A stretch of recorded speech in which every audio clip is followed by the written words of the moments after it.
Price is only a problem when value is missing. So let's talk business. People would say something is too expensive, but what they usually mean is, I don't see the value. Nobody argues about price when the value is obvious.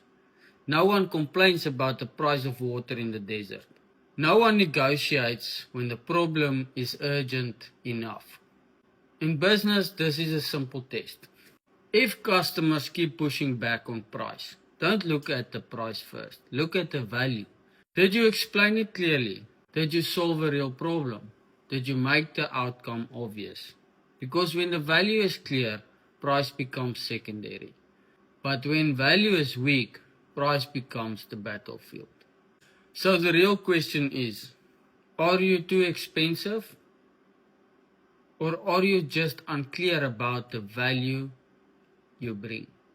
You don't want to sit the whole day and convince people to buy. Just like that.